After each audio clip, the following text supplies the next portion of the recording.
So I'm delighted to have you all here today. We are recording, and what I would like to ask you to do is, if you don't mind, is maybe put a little introduction in the chat. Something like, I'm here to see Linda, my best friend from college, or, oh, I'm here from Maine and I just can't wait for this story, or any little thing like that that you would feel you'd like to put in the chat. This is the time to write in the chat and let us know where you're coming from and who you are. So, who are we? Well, we are Teach the Shoah, and we are dedicated to ensuring that the story of the Holocaust remains relevant and resonant. We are working to challenge ignorance and hate. And we're doing this by telling testimony-based stories. We're trying to build personal connections to the stories and the lessons of the Holocaust. And we're trying to do this among people of all backgrounds and all ages, all generations. And we have other programs as well. We have a speaker class.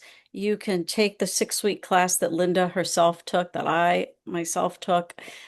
We have several different Holocaust commemorative programs that we could do with your community or that you could do online with us. And we have a storytelling bureau so that if you need speakers for your school, for your synagogue, for your community, we can help you to do that. I am going to stop the share here. So I am Tanya Wisoker. I'm a storyteller myself. I'm an instructor. I'm a coach. I'm a board member.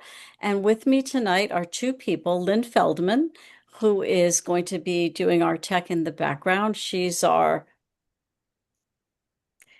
do everything person and historian and scholar and just wonderful person. And it is 3 o'clock in the morning where she is, if that gives you a hint of where she is. And tonight we have Linda Duke, our storyteller, and you'll see her on your screen if you don't already see it. Maybe she'll wave to us and you'll see her waving. And I'll tell you a little bit more about Linda in just a minute. So what are we doing? All right. I'm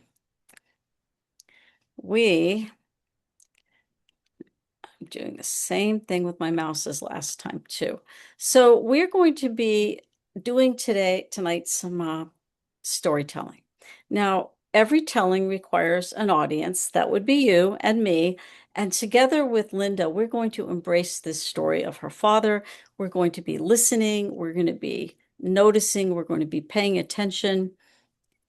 And what I think is a good way to get us ready to embrace this story is to just take a moment to pay attention to our breathing, um, almost a little bit of a guided meditation for just a moment.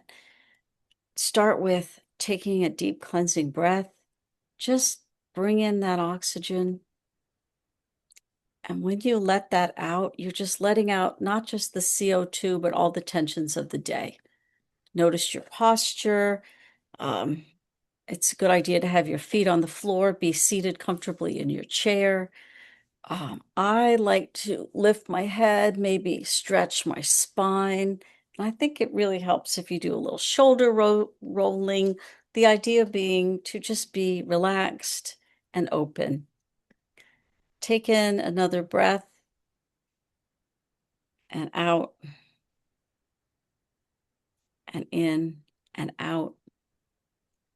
And I think we'll be ready to have this special evening together with Linda. We're going to hear from her, and then you're going to have time to ask Linda some questions. I'm going to ask her about her process, how she developed this story. She's got some photos that she's going to share with us afterward, and you'll have some time to appreciate her story and also to ask any questions. I do want to remind you that these are Holocaust stories, and everybody reacts differently to a Holocaust story. So give yourself some space. I would suggest that you set aside anything that might distract you, which means your phone or your iPad or something that's going to ding on your wrist, and just actually be present here with us. Let me pull up a slide here. Let me tell you a little bit about our storyteller tonight. So, Linda Duke, she is the daughter of a Holocaust survivor. Linda's been teaching religious school for quite some time, over 30 years. Linda's married. She has 2 daughters. She has 4 grandchildren. And she is committed to ensuring that people don't forget her father's experiences during the Shoah, which is actually why we're all here, I think. So Linda tonight is telling the story of her father, Edgar Rose. Edgar was born in Essen in Germany in September 1926 to Max and Irene. And Edgar faced anti-Semitism for the very first time when he was only 7 years old, just a boy.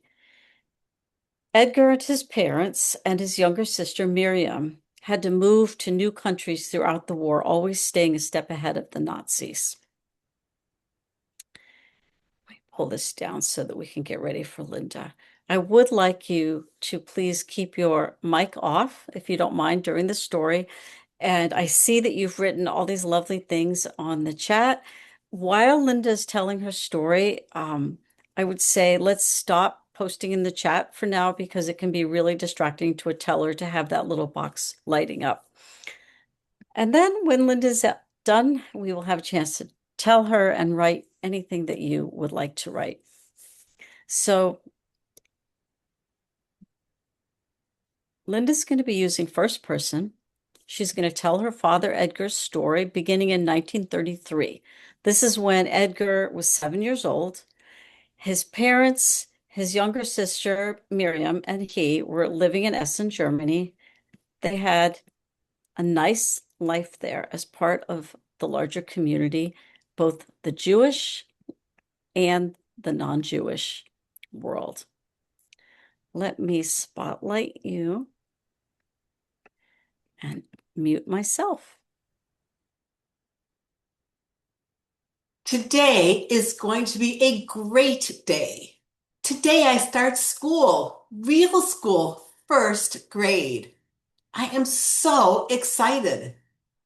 When I was 5, I taught myself to read, and I love to learn. And now I can go to school. First, my mother takes me to a photographer to have my picture taken. I stand there smiling, proudly holding a little sign that says, "My first school day."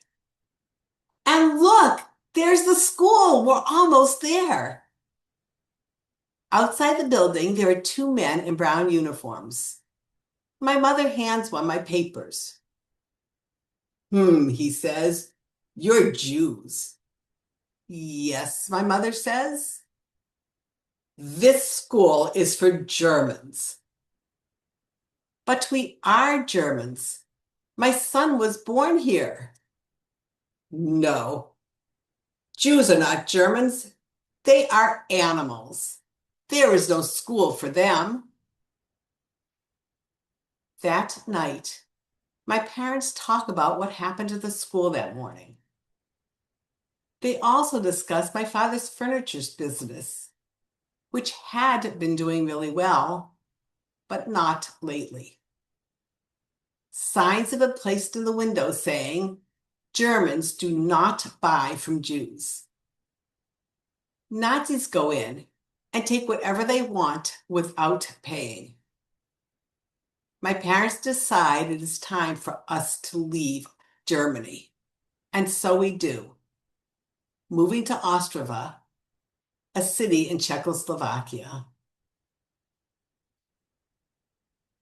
At first, it is hard for me in Ostrava. I don't speak the language. I don't have any friends. But a kind teacher helps me learn Czech. I make new friends and even get into a fair amount of mischief. I can take music lessons and go to see my very first opera.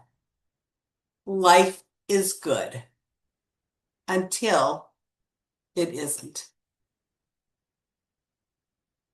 It is March 1939.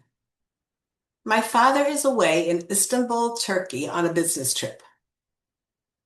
My mother, my sister, and I are in our apartment, listening to all the noise outside as tanks rumble through the streets. All night, we sit there terrified, wondering what will happen next.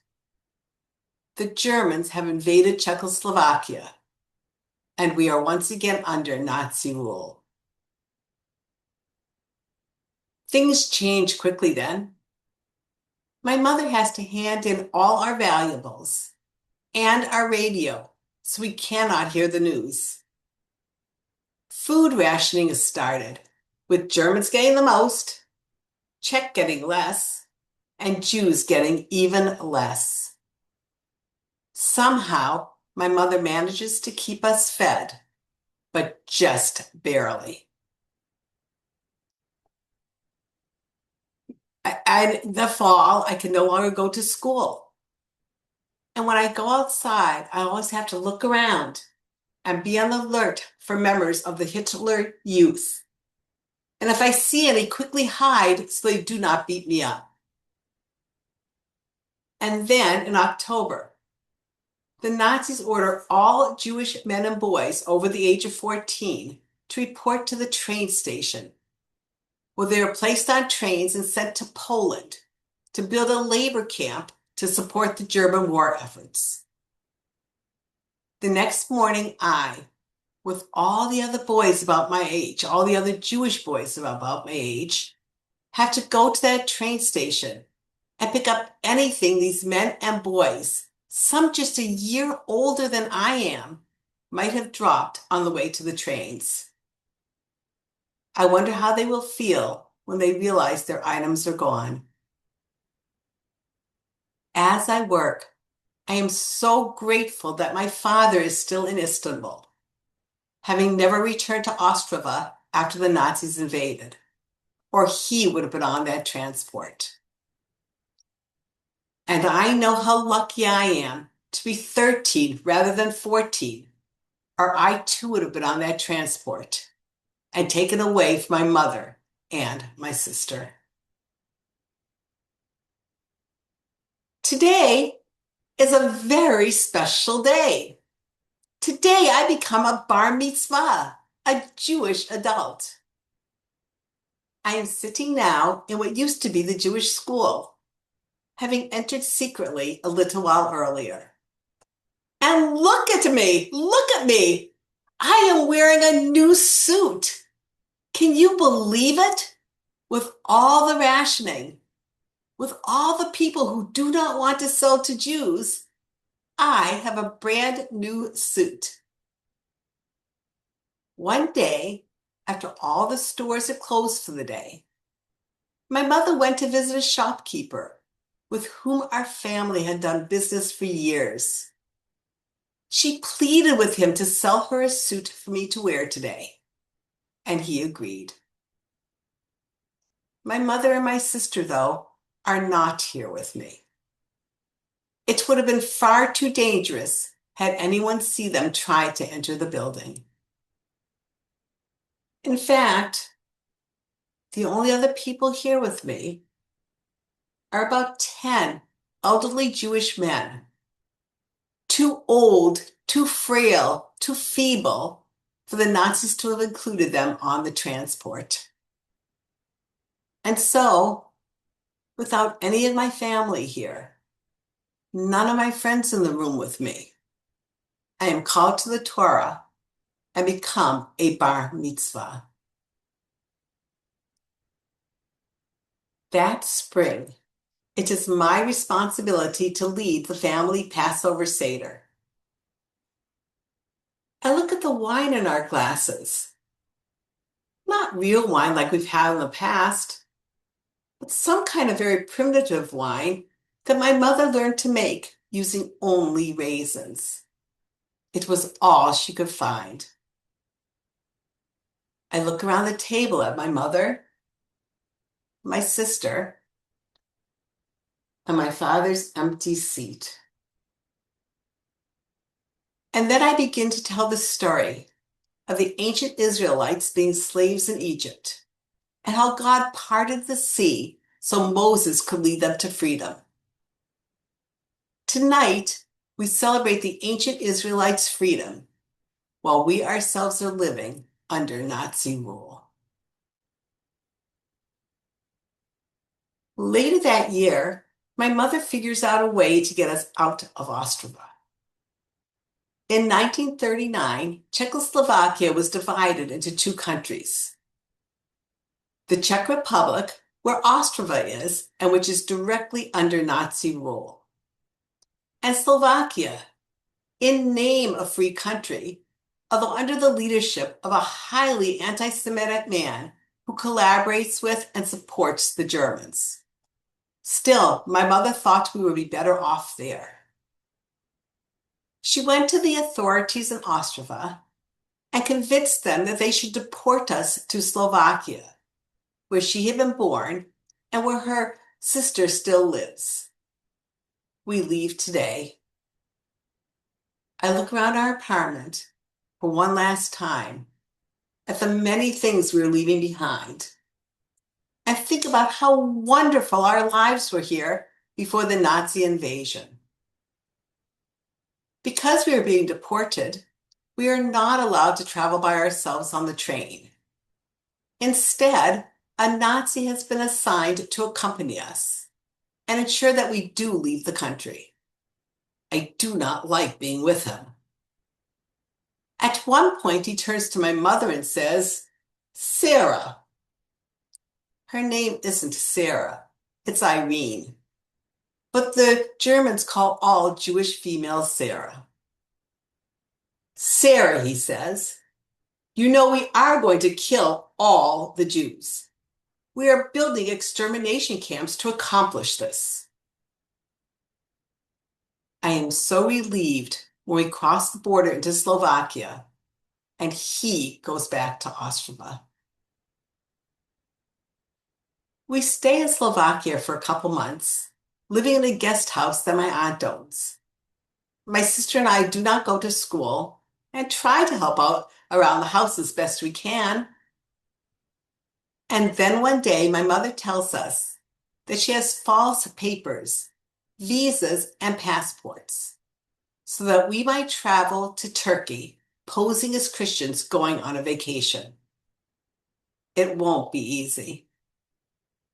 One problem is that my sister's papers do not have her real first name, Miriam, on them, as Miriam is a Hebrew name. Instead, she's called Maria, a far more Christian-sounding name. Although we practice at home, calling her Maria, I am so worried I will slip up, call her Miriam as I have my entire life, knowing that if I do, and if I'm overheard, we will all be arrested. This time, we can only pack what one would normally take if going on a vacation. Everything else is left behind. We travel first to Hungary and then board a train to Turkey, a journey which we expect will take us about 4 days. We have now traveled through Yugoslavia and most of Bulgaria and are getting very close to the Turkish border. I am so excited thinking about seeing my father again after almost 2 years. It should not be long now. But wait, our train is slowing down. Why is our train slowing down? It's stopping.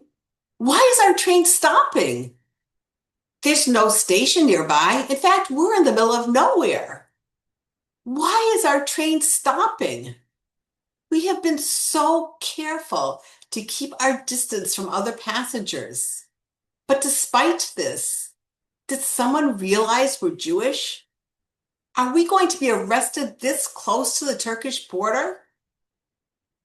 I look out the window, fearing I would see guards, policemen, but I don't. And then I see what the problem is. The bridge our train has to cross has been washed out by a storm. It cannot continue. Instead, after some time, it turns around and heads back to Sofia, the capital of Bulgaria. This is really bad news for us, both because it greatly increases the chance someone will realize we're Jewish, and because we now have no way to get to Turkey. My father solves the second problem, though, booking us passage on a Russian passenger ship that was stopping in Varna, the main port in Bulgaria, on its way to Turkey. We take a train to Varna and arrive in the middle of a snowstorm. After checking into our hotel, my mother contacts the ship's company and is told they do not know whether the ship will be able to dock in Varna the next day, or if, because of the storm, it will have to totally bypass the port and continue directly to Istanbul.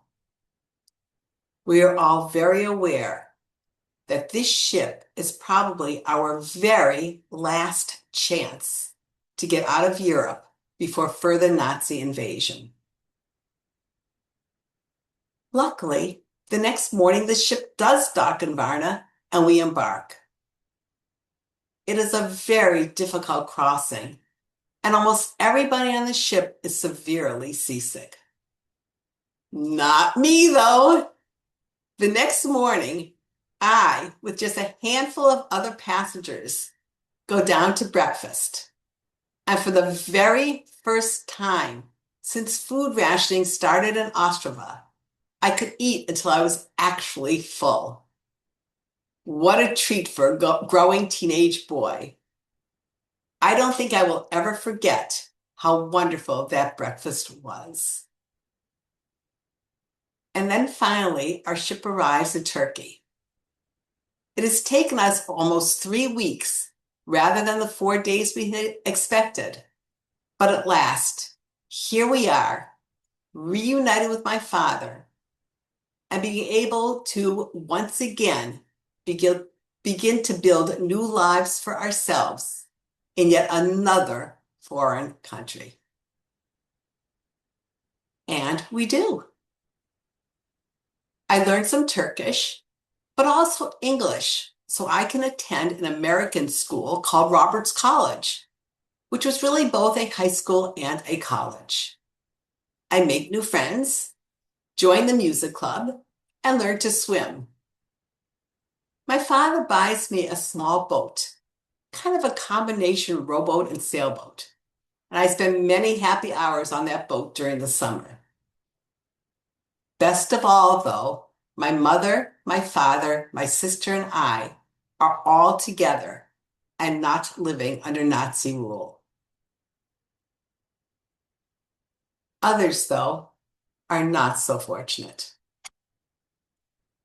I will never forget the sight of an old, rusty, dilapidated ship called the Struma that was towed into the harbor in Istanbul after its engine died at sea. It was packed with desperate Jewish refugees from Romania with no place to go. The Turkish government would not allow the refugees to enter Turkey. The British government refused to issue visas so they might go to Palestine. For 10 weeks, that ship sat in the harbor, its refugees living in horrible, overcrowded, unsanitary conditions, trying frantically to get the boat's motor to start. And then one morning, the Turkish police boarded the ship, towed it back out to sea, and left it there, its engine still not starting. The next morning, a Russian submarine torpedoed the ship, and it sank with almost 800 passengers including 100 children on board. Many, many years later, I learned there was just one survivor. It is now 1948, and I'm a graduate student at Massachusetts Institute of Technology in Cambridge, Massachusetts. The war has been over for several years.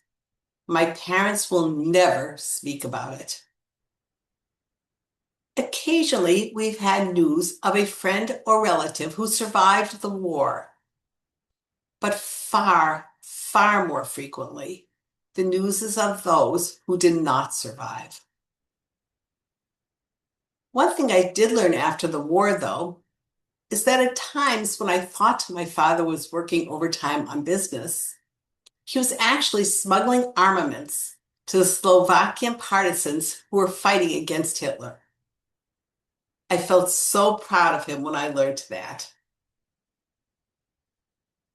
There probably should be a lot more about the war I could tell you, but I can't. It is just too painful. Today, though, as I walk across campus, I'm smiling and feeling happy, really happy. In fact, I've been feeling that way a lot lately, but I do not understand why. Here I am, once again in a foreign country, this time thousands of miles from my parents and my sister, who are still in Istanbul. Why have I been feeling so happy, so comfortable here? And then I know. In Germany, I was discriminated against because I'm Jewish, told I couldn't go to school, called an animal. In Czechoslovakia, I was discriminated against because I'm Jewish. Very little food rations, having to always watch out for members of the Hitler Youth to avoid being beaten up by them. In Turkey, the problem wasn't so much that I was Jewish, although I'm not sure how many people actually knew I was. The problem there, though, was that I was a foreigner, and therefore I was treated differently. But here, for the very first time, no one cares where I was born. It doesn't matter that I speak English with a very heavy German accent. No one cares that I'm Jewish. Here, I'm treated like everyone else is. I have the same opportunities they do. And I know what an incredible gift that is.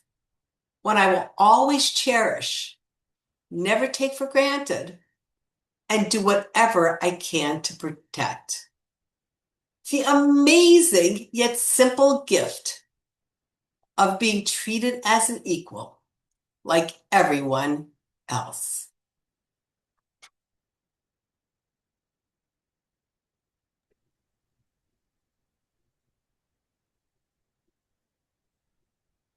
Thank you. Thank you, Linda. That was amazing. Thank you. Oh, so everybody take take a moment to just breathe and think about this gift you've just been given. Um, I think you will be ready to give some appreciations to Linda, but also you can type away in the chat. Linda, can I give you some appreciations? Sure, Tanya. Sure. Gosh. First, I really want to say, and I know I said this to you before, I love how you show the emotions that your father, in this case, was experiencing, the disappointment and the excitement when he says, "Not me, though." When he's going to get uh, um, extra breakfast, this big breakfast, and then with the suit. Oh my gosh, he's so excited, and you brought that out in your voice, in your expressions, um, just how you uh, turned your head when you were telling us that there were only a few old men in the room, and you looked around just like a teenage boy would do, like, yeah, my friends aren't here for my bar mitzvah. And then most movingly, I think at the Passover Seder, when it's his mom and his sister and his father's empty chair. That that was just so meaningful. And I also want to tell you that even though I know the story, I still felt the anxiety when you're on the train and you're about to see your dad, and it's going to be soon now. I can't wait. And the train is stopping. And that that feeling of, oh my gosh, what's happening was so clear in your telling. I thank you so much for telling so powerfully. Thank you, Tanya. Oh, you're welcome. So, everybody else here, if you're familiar with Teach the Shoah, you know what we're doing. And if you're new to Teach the Shoah, what we do with our storytelling program is we provide something that we call appreciations. And the idea here is to provide a kind of positive feedback to the teller that helps the teller with developing their story, but also helps the audience, all of you, to better appreciate and understand the story. So this could be something about the content of the story. Maybe you didn't know about the splitting of Czechia, the Czech Republic and Slovakia, or maybe there's something you didn't know that you just learned from Linda. Maybe, like me, you're thrilled with her delivery and you just want to talk about the strength of how she told the story. Maybe you are going to go inward and tell how the story made you feel to listen to it. Those are all great ways to appreciate somebody's story. Um, and I will tell you that since there's a lot of you, I might not see you if you're waving your hand at me because, of course, there's two screens for here. So if you know how to push the little button there under React, which gives you a chance to throw hearts at Linda, which is nice, but also gives you the opportunity to raise your hand, and then I will see you and call on you. And if you don't know how to do that, then you can certainly raise your hand up and one of us will see you. I'm going to start with Kathy because she figured out the little yellow hand, and we would love to hear what you've got to say, Kathy. Well, yeah, I've always figured out the little yellow hand. Um, Linda, I said this in the chat, but I got to say it again.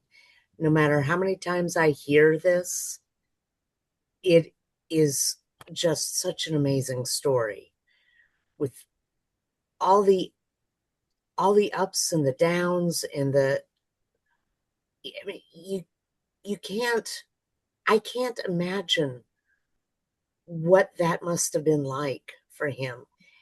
And yet you so clearly show. I keep looking for her and she keeps moving. You so clearly show just how much you can do with voice and facial movements and facial gestures in a small space to tell a big story. You really do. The the happiness when it's something good, the nervousness and anxiety when it's something bad,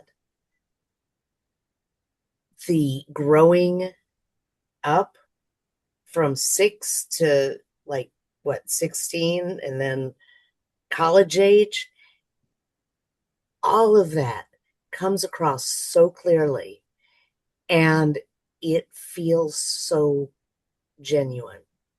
And I am really, really impressed. Shikoch. Thank you, Kathy. For those of you who don't know, Kathy was one of my teachers when I took the storytelling class, so I learned from one of the best. Aw, thank you.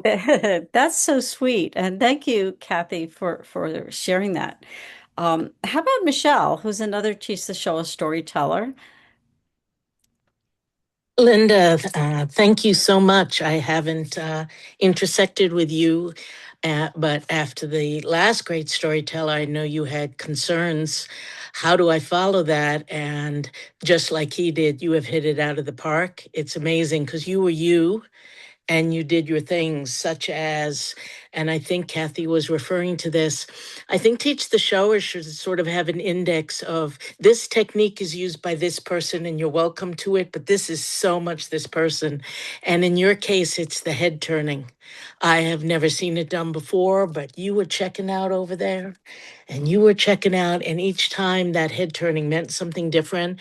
And it was so you and um, so much a part of the story, and it added to it. And I think Kathy already mentioned, and maybe Tanya did too. You stuffed a lot of history, which I know you researched, so I appreciate the history that you stuffed in there.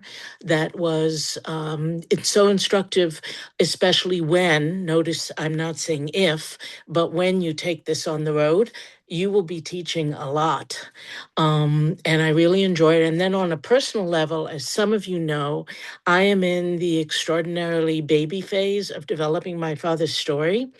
And I plan to do it also in first person. My mother's story I told in third person.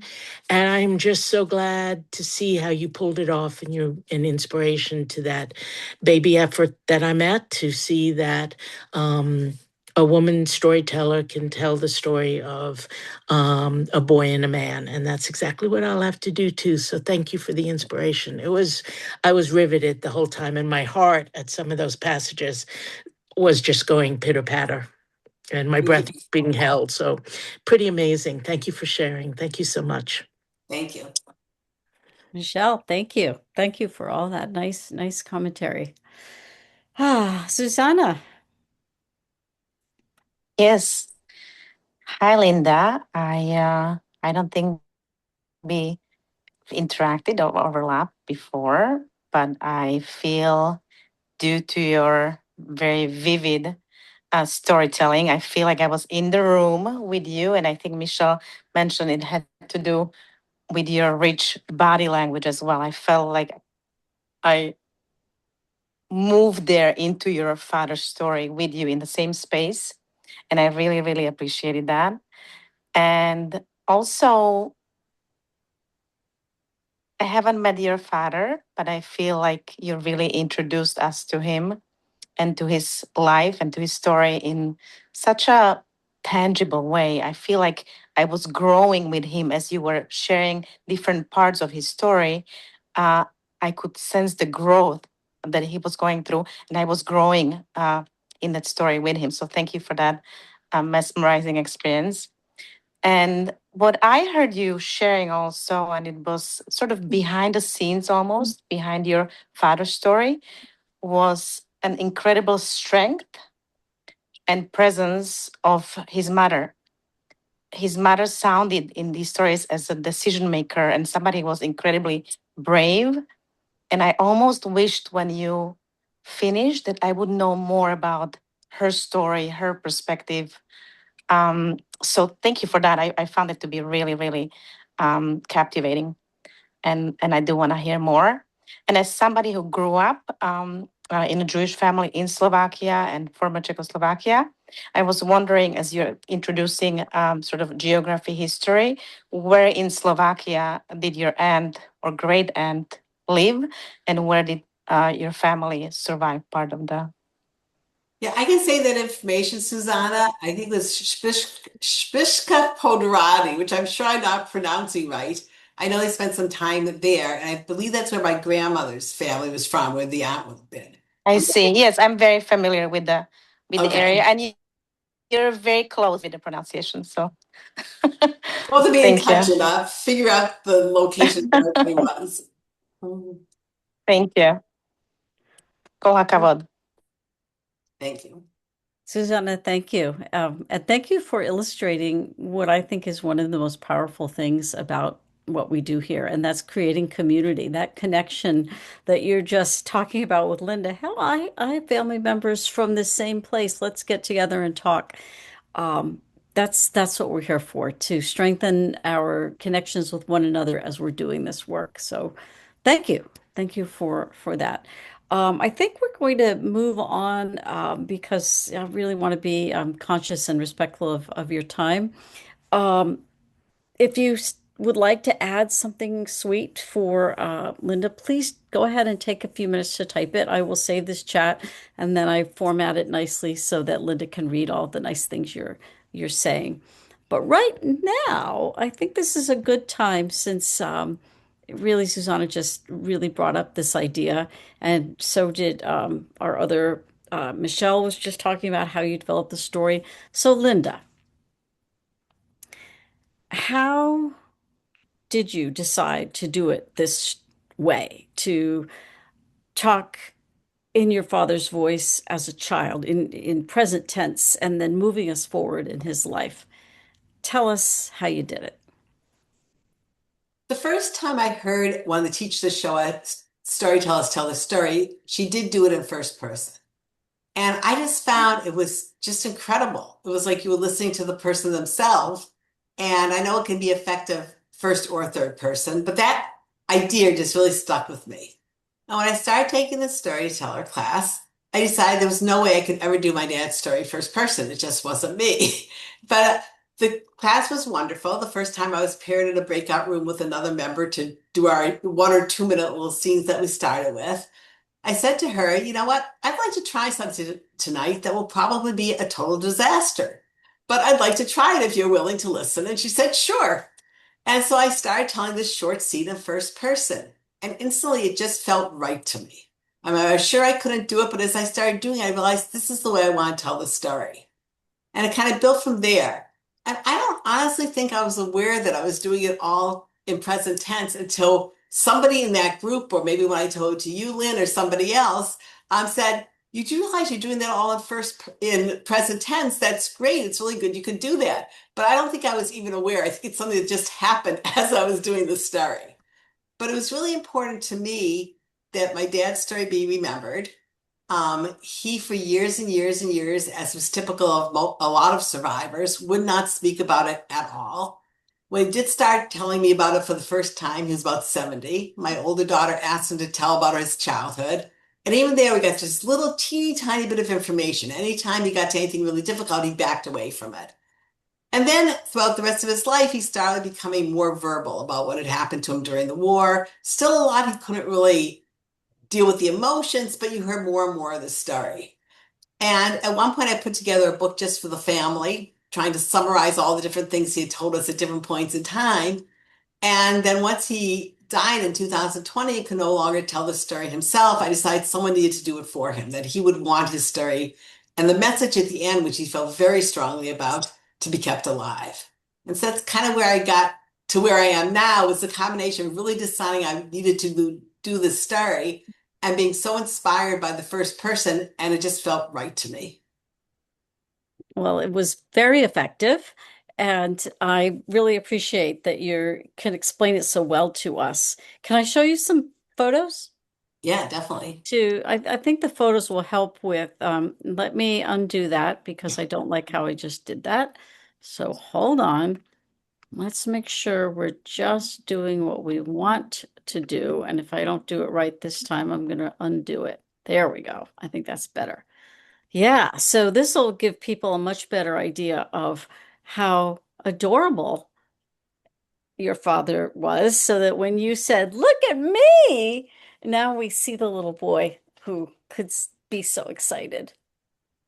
Yeah, and I want everybody to see this picture here, both because I think he and his sister are adorable in this picture, but also because when I see this picture, I think about how innocent they were. I mean, look at those two kids. They're innocent kids, having no idea, of course, at all what was going to happen to them and how their lives would be changed because of the Nazis.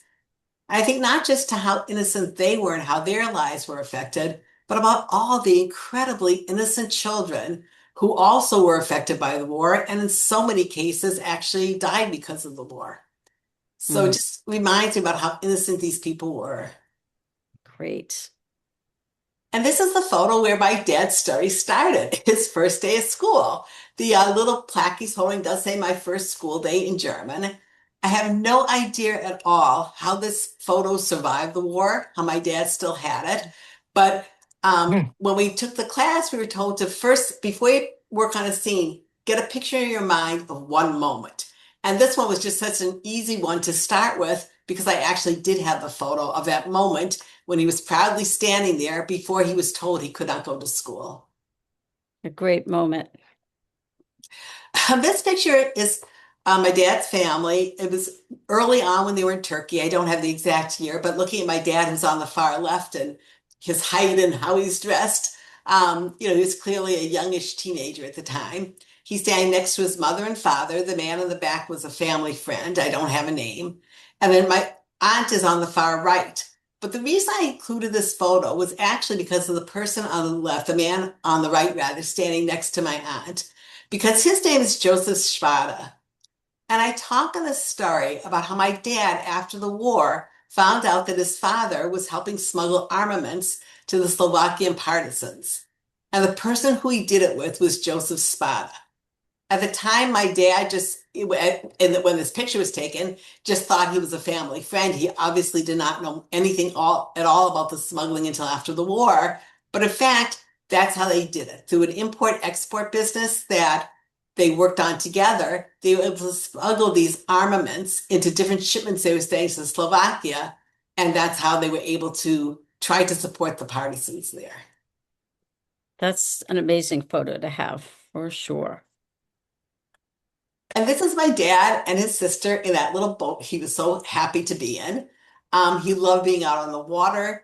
His life in Istanbul was certainly very, very different than it would have been had the Nazis not taken power, had he been able to stay in Germany. But they did have some nice moments there, even though things were very different and very difficult in a lot of ways. And not only did he love being on the boat, but as he got older, he became a mechanical engineer and spent his life designing outboard motors. So it was something that started way back then, and he kept that passion for it his entire life. These photos are so evocative. I love it. So this was taken, as it says, in 1947. His mother, my dad, his father, and his sister Miriam. And what I like about this photo, besides the fact that it's so nice to have one from that era that shows what they were like at that time, is the fact that all four of them were together. And you think about all the many, many Jewish families who were affected by the Holocaust and how rare it was for a whole family to survive like that and been together. Needless to say, they had many, many, many relatives that did not survive, but the four of them were all together and all alive after the war. Just amazing. I like these two because they show a contrast. The one on the left is my grandfather, my father, around 1928. So my dad was about 2 years old. And the other one is my dad with his very first great grandchild. He actually has four, but he lived to get to know three of them. One was born shortly after he died. And they're in such a similar pose. And, Hitler tried so hard to make sure that there weren't any Jews around anymore. And yet, look, my dad survived and he lived to have great grandchildren. Amazing. And here's another amazing, right? Yeah, this is my dad and mom on their wedding day. Um, my mom had a totally different background than my father. She was born in the United States. Her parents had come from the Ukraine back in the somewhere around 1917. So a very, very different background. But what I think is wonderful is that my dad always had trouble expressing a lot of emotions. He was very bright, did great in business, wasn't really an outgoing people person, and my mother was exactly the opposite. I think particularly when they met and got married, that's exactly what my dad needed to kind of be drawn back again after the war and have that balance to his own personality because my mom was exactly the opposite. I think you are probably like your mom in that Oh, way. thank you. And there he is with an outboard motor.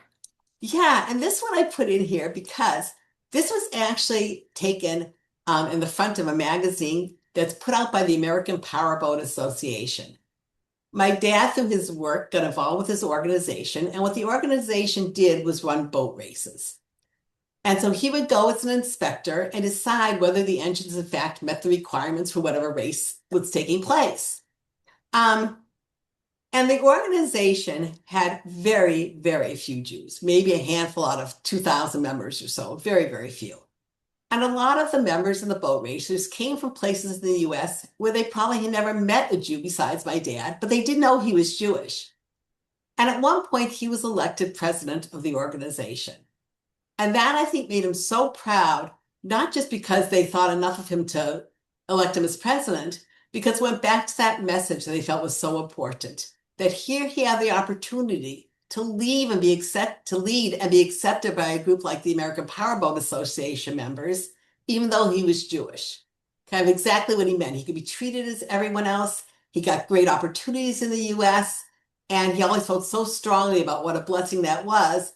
And I think this picture just, says a lot about it. And in fact, when he died, they posted a very lovely memoriam to him in the magazine. And someone, we think we know who, but we're not sure, had gotten a copy of the book that I put together for my father as a PDF. And there was a link in that article to the book so people could read his story. So it just shows how much he was right about his message. He had these opportunities that he never thought he could get anywhere after the war. Linda, thank you. This is just such a positive story. Holocaust stories are not always so positive, but you've really brought us to that feeling of hope. um, These are the different sources that Linda used to develop her story. I think it's important that you all know that we use primary source documents. We don't make up stories.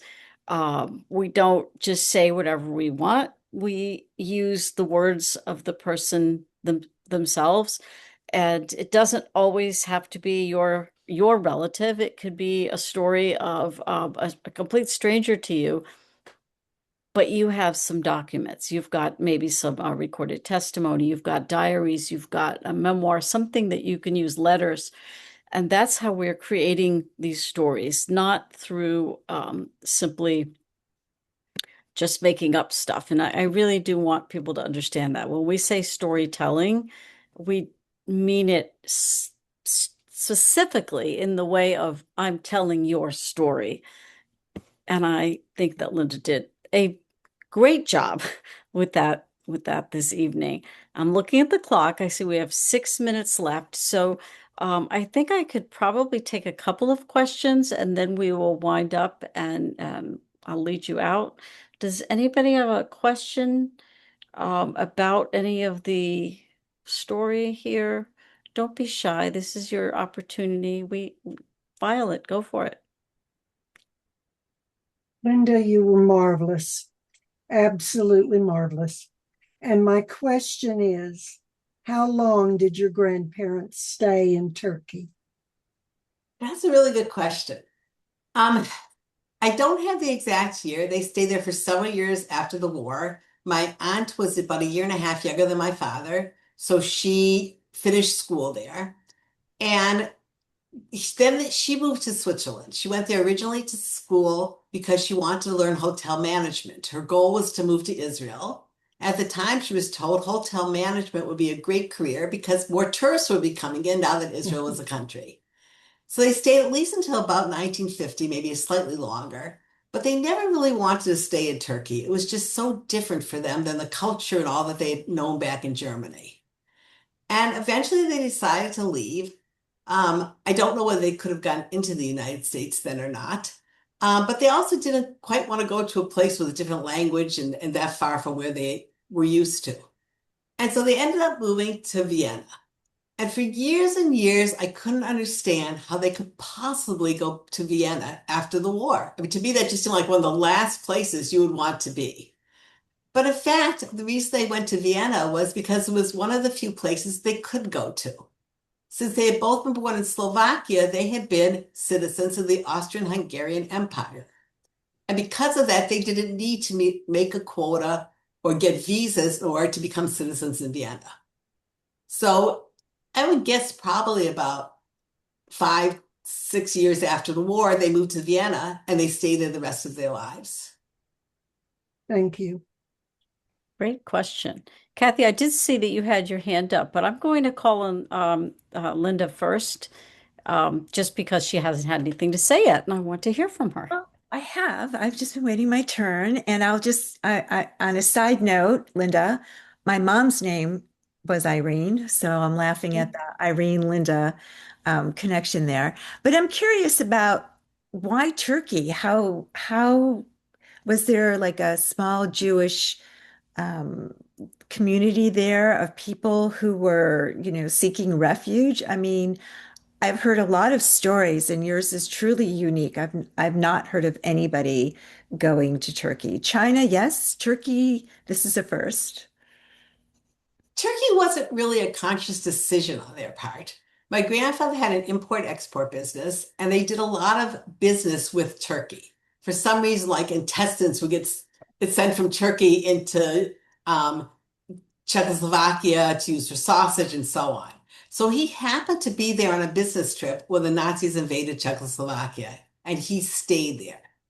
And from there, he must have used influence and so on to be able to get the papers from the rest of his family to follow. So they were really isolated there. There wasn't any community for them really, except for the community they made.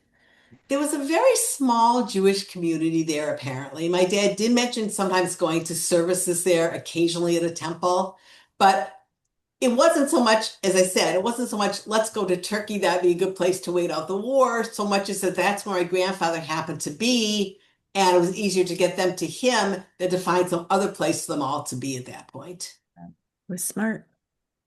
Great And question. lucky. Great question. All right, Kathy, I'm going to take your question, and then I think we will wrap it up. And your mic is off. Oh, there we go.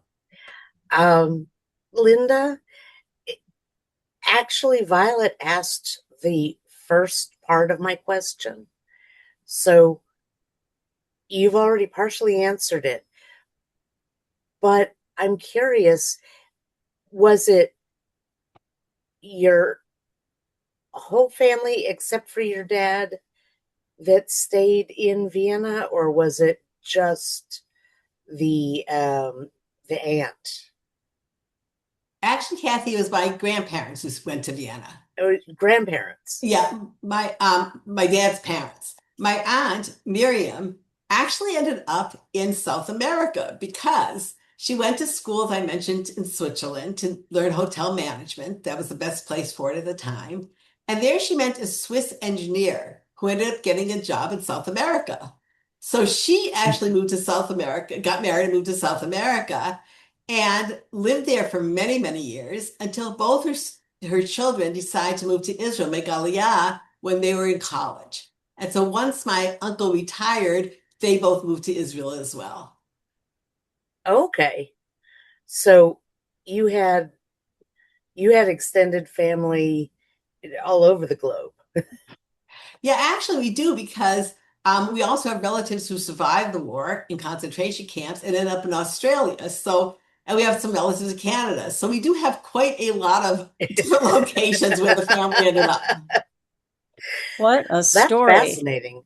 That, I said this to Linda the other day, but now even more so because I don't think I knew about the Australia. Linda, you have all these stories to work on, and you'll be able to create a whole show of a presentation of each of these different people ending up in a different spot and having similar experiences, perhaps to get there. Thank you again. I'm going to pull up this ending slide because I think we should do the right thing and end on a good note for Teach the Show as well. Here is the Teach the Show team. I don't have the names on the slide here of the 150 or so tellers, people who have taken these courses and have been working with us, but they are important and you all could be part of them. Here tonight, I don't know if you saw her on your screen, not only is Violet here, our Vice President and Storytelling Director. Kathy Polikoff, who you just heard her talking, is our co-storytelling director along with Violet. Lynn Feldman, who's our Director of Holocaust Scholarship. You saw her earlier in the evening. And Jenna Price is here. She's our Storyteller Bureau Manager. And I think I saw Emily Hand, but now I'm not sure if that is the case. And who else on here? That's pretty much it. Oh, Me. and who said me? Who Part of Let's Up Air and team, Susanna? Yeah, Susanna. the teller's Susanna. on here tonight. There's Michelle is here, Susanna's here. I only can see 4 people on my little screen, so feel free to shout out anybody's name that you wish. That would be fine. We've got a Devorah. great. Devorah. Is Devora here? I didn't even see Yes, her. yes. Yes, Devora's here too. I'm hoping that out of all of the people on this screen, that 4 of you might take this course that will be coming up in October so that you too can be doing a coffee house with me maybe in a year. I'd be thrilled to have you. You are going to get emails about all these courses, so you don't have to worry about taking the information right now. You'll get it. Linda, again, thank you so much for sharing Edgar's story. Thanks to Lynn Feldman for helping us out with security and tech. Thanks to everybody who spoke up or wrote a little comment. You still have a few minutes, a few seconds if you want to comment something for us. We've got information here. And what else do I want to tell you? All of the sessions are free, and they're free because we uh, take donations as well. And I'm going to put that in the chat because I think that's really important. I could figure out what I did with my chat. I think I hid my chat. There it is. And then I'm going to undo the slide here so I can see your faces instead of being hiding here behind the slide. It is 9:04, so I don't mind if you feel like you have to run away. But if you have something you'd like to say, this is also a good time for everybody who wanted to say something and didn't get a chance. Otherwise, Lila Tove, good night.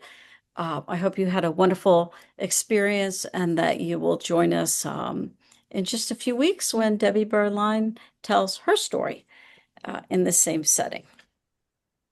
And also, Linda L will be telling in November. So Oh, join us for that as well. Yes. yes, yes. Devora, I see you waving your hand. Would you like to say something? Well, I think Linda's sister is on, and I'm wondering if she wanted to share anything regarding the father. I'm glad you asked Devorah because I saw her hand up a little while ago and then she remuted. Susan. Not that much. I put in the chat just that I did have the chance when I was with my dad in Istanbul to go to the synagogue he attended as a young man.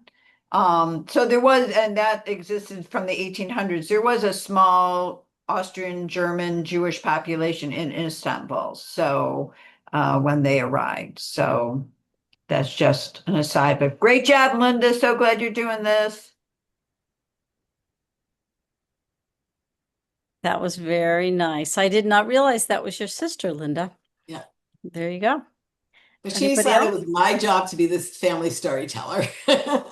Well, I've often thought that any family could have every single person do this course, and then you'll have different versions of the same stories, and it will be fabulous. So imagine a Passover Seder or a Rosh Hashanah dinner where each sibling is telling a story of one of your parents or grandparents or cousins or aunts or uncles. Wouldn't that be fabulous? Hopefully. Anybody else? I will type up all of these little comments and Linda, I just wanted to say I'm so proud of you. I was so emotional, and I really got to know your father through the storytelling, and I wish I could have known him.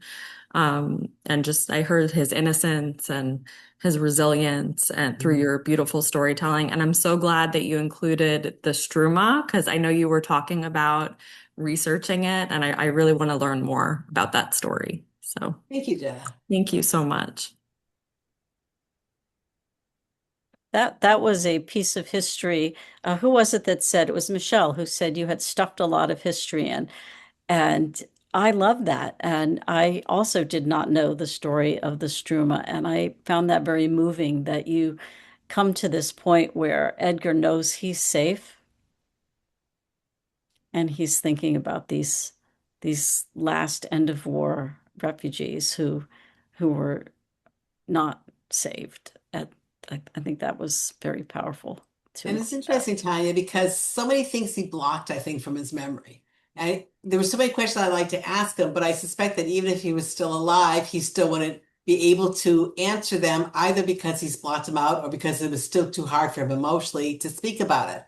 But two of the things that he always talked about was remembering that ship, the Struma. I don't think he even knew the name or remembered the name until I found it for him, but you remembering seeing that ship in the Istanbul harbor and the wonderful sardines on that ship going to Turkey when he was one of the few passengers who went for breakfast. And those are two things he always talked about, the great sardines and that horrible ship, the Struma. Anybody who thinks that sardines are a great breakfast item, this will put this story will put into perspective what you think is a tasty breakfast. Okay, Linda, thank you. Yashikoa, that was just great. Anybody else? I'm going to close the meeting down and let Lynn go off to because it must be now 4 o'clock in the morning, almost time to wake up.